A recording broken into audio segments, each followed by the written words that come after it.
যার গায়ে শক্তি আছে সে দেশ চালাচ্ছে, যার গায়ে শক্তি নাই সে পাচ্ছে না। দেশের রাষ্ট্র কে চালাচ্ছে জানি না। ডক্টর ইউনূস বৈষম্য ওনাকে অদৃশ্য কোনো শক্তি আছে এখন চালাচ্ছে। কারা চালাচ্ছে? সব পুলিশ যে দোষী তা না।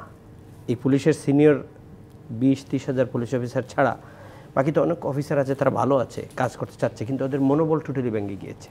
অনেক রকমের পুরস্কারও আমরা দিতে দেখেছি বিগত 16-17 বছর এই আইন শৃঙ্খলা বাহিনীতে যারা কাজ করছেন তাদেরকে অনেককে আমরা আঙুল ফুলে কলা গাছ হতে দেখেছি। অসামান্য অবদান নামের একটি শব্দ যুক্ত করে পুরস্কৃত হয়েছেন আইন শৃঙ্খলা বাহিনীর যারা বড় কর্মকর্তা আছেন, তারা প্লট পেয়েছেন, অনেক ধরনের উপহার তারা পেয়েছেন।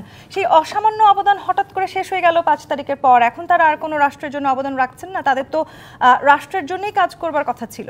আচ্ছা দেখেন, 2009 থেকে 2023 পর্যন্ত প্রথম আলো রিপোর্ট অনুযায়ী পুলিশের সংখ্যা নিয়োগ ছিল অলমোস্ট 1,19,000-এর মতো।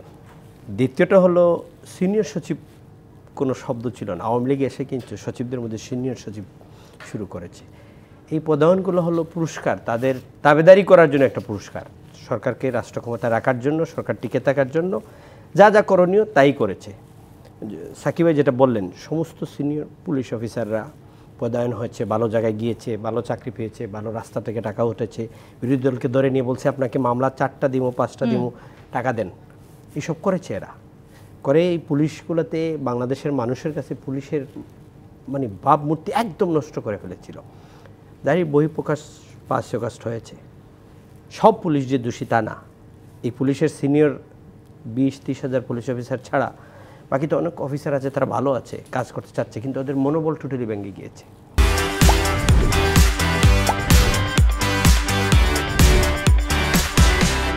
এখন তারা রাস্তায় নেই।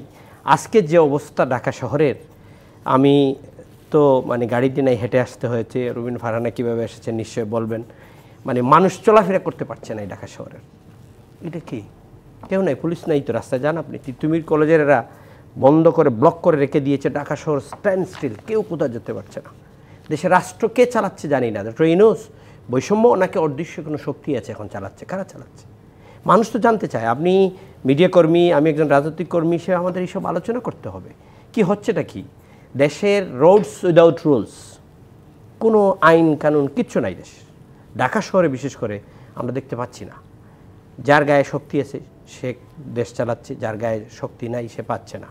দেশ চালাতে যদি আসলে গায়ে শক্তি থাকার প্রয়োজন, সেটি তো আসলে আইন শৃঙ্খলা আইন নাই যখন থাকবে না, পুলিশ যখন থাকবে না, আইন প্রয়োগ থাকবে না, তখন কিন্তু মব কালচার শুরু হয়ে যাবে। কেন আইন প্রয়োগ করতে পারছি না? আইন, পুলিশ নাই, পুলিশ কথা শুনছে না, পুলিশ যাচ্ছে না, পুলিশরা বসে আছে, ট্রাফিক জাম রাস্তায় লেগে আছে। একজন পুলিশ অফিসার থাকলে সে চুপচাপ অন্ধকারের মধ্যে আছে অথবা গাছের নিচে আছে। আমি সেদিন একটা টকশোতে দেখলাম রবিন ফারহানা বলছেন ভাই এখানে দাঁড়িয়ে আছেন কেন, জানি সামনে ট্রাফিক আছে।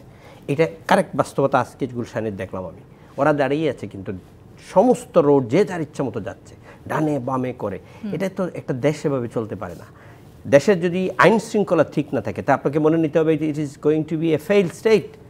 আর ফেইল্ড স্টেট হওয়ার আগে আপনাকে একটা স্টেবল গভর্নমেন্টের প্রয়োজন। সেই স্টেবল গভর্নমেন্টের জন্য আপনাকে নির্বাচনে দিতে যেতে হবে।